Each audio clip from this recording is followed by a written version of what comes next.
Hey there, my name is Gwen Jameer, and I'm the CEO and founder of Naturalicious. We are an award-winning beauty brand found in almost 2,000 retail stores around the country. You can find us in Ulta, Whole Foods, Sally Beauty, you name it. And customer service is a huge part of what I do. And in fact, customer service is the crux of why my brand, one of the main reasons why my brand is successful today. And I really, really want to talk to you guys about this so that you can make sure that the things that you are working on are rooted in customer service as well. So I have some notes here so I don't miss anything. So first, I want to talk to you about understanding the value and importance of customer service. First things first, we've all been to one of those, stores or dealt with some sort of business where the customer service was just trash, let's be frank, right? And while they may have had great products or they may have provided an excellent service to you, you may have decided not to work with them or to spend your money with them anymore because the customer service was so horrible. If you know what I'm talking about, raise your hand. I've had several of those experiences. Now, there probably are other places that you've spent your money at that the products weren't good, or maybe they were just okay, but they were so nice. They were so helpful. They went above and beyond. And because of that experience, you decide to continue spending your money with them. You work hard for your money, right? You don't want to just spend it with somebody who doesn't value it. And so the same thing applies to your company that you're going to be working on. The first thing to remember is that the customer is your boss. Even though you may be an entrepreneur and even though you may be starting your own thing and you're like, oh, I'm the boss of me and I don't report to anybody, that's not true. Your customer is your boss because without your customer, you don't have a business. You don't have any money, and word travels fast. Think about the places that you haven't spent your money at, but you've heard about how terrible they are. Think about a good example of this is Chick-fil-A. Where I live in Michigan. There aren't a ton of Chick-fil-A's here. I know it's sad, right? But there aren't a ton of Chick-fil-A's. I literally have to drive a couple hours to get to a Chick-fil-A. However, if I am traveling and I happen to see a Chick-fil-A, best believe I stop and I get some Chick-fil-A because their chicken sandwiches are great, but their customer service is so infamous that people who don't even have Chick-fil-A's near them still know how great they are. Similarly, at Chick-fil-A also, I know that if I see a Chick-fil-A line and I'm out of town, I happen to see one and the line is long, I know they have a reputation for moving that line really quickly. They'll bring their team members outside, they'll take their order faster to get that line going. It's not going to be like a McDonald's or a Burger King or a Taco Bell where you're in line forever, right? And this is reputation because word travels fast. We all live in a digital society now. And so word travels even faster than it used to because people get online, they get on social media, and they talk about their experiences. So the customer is your boss. Even if that customer is not yet a paying customer, that's still your boss. So you have to keep that in mind, that even though you own your own business or your own company or your own service provider or what have you, your customer runs the show, all right? Because without them, you have no business. Another really important thing to remember is that it's far more expensive to acquire a new customer than it is to just keep one happy. To keep one happy is so cheap because you don't have to pay to acquire that customer again. And you may say, well, I don't understand how I'm paying to acquire a customer. Well, there's a few ways. You might run advertising. You might literally pay for an ad.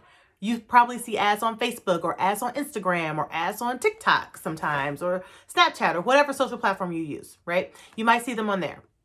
And so a company is literally paying money in order for you to see their ad. Even if you never buy from them, they're still paying money for you just to see their ad. An obvious example of that is a TV ad, right? So if a company pays for an ad on television, then obviously you will see it if you're watching that show. But then there's other ways too. Influencer marketing is another way, right? So, Flat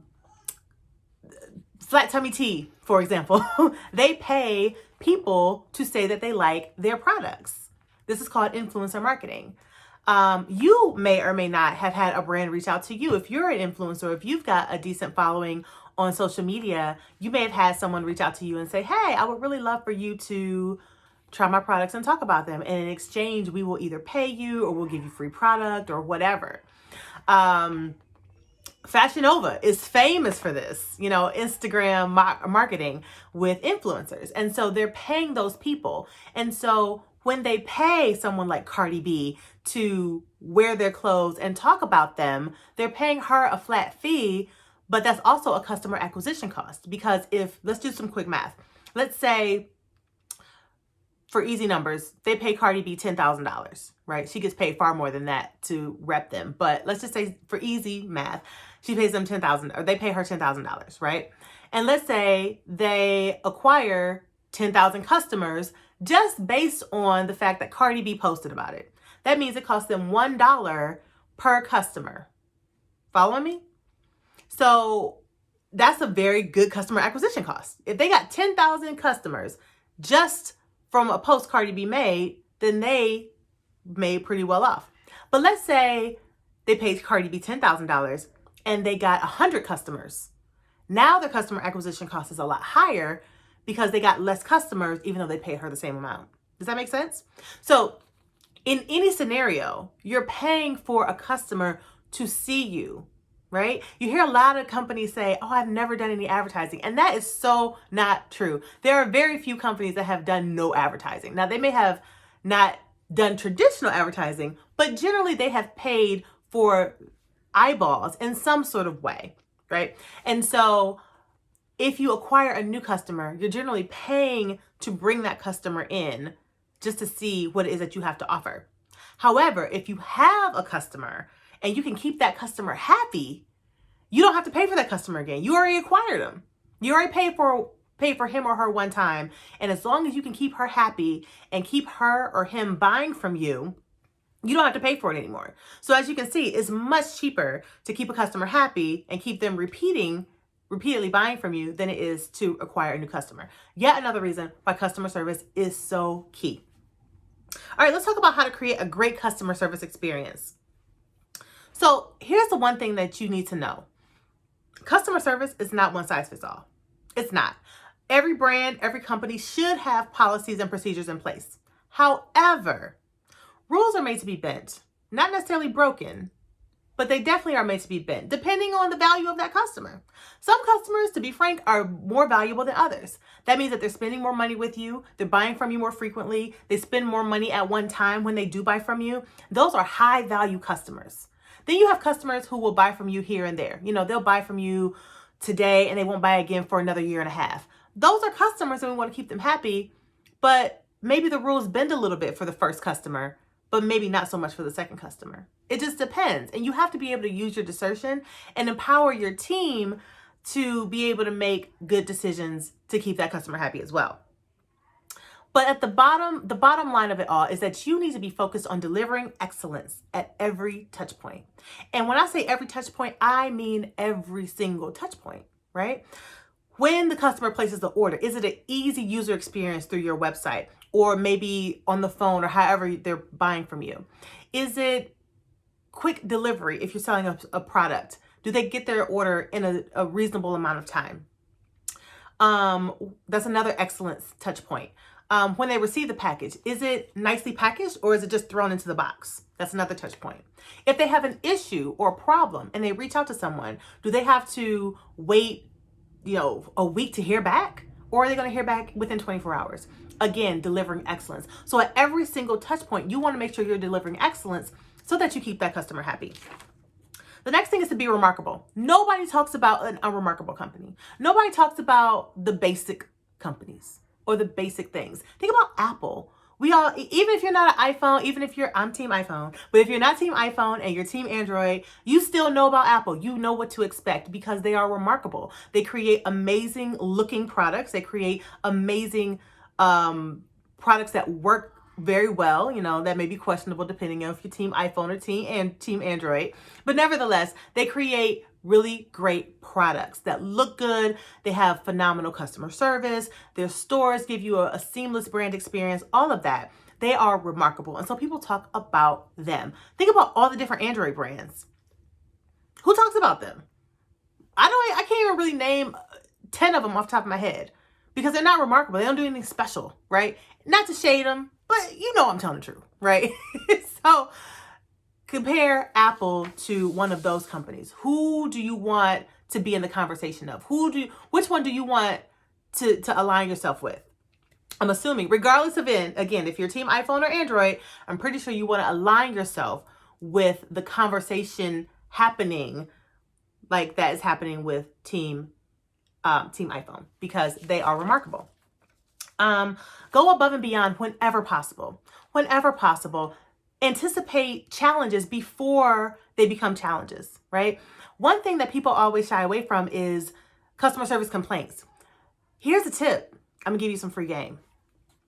Customer service complaints can actually make you more money than people who are happy from the get-go, because you've resolved their issue. Anytime you can solve a customer's pain or their problem, you will find that that customer is very likely to become far more loyal to you because they had an issue and you resolved it quickly and you resolved it efficiently than a customer who was happy right out the gate because you did what they expected you to do, right? You delivered the product, you delivered the service, it was on time, everything went well, no issues, nothing to complain about.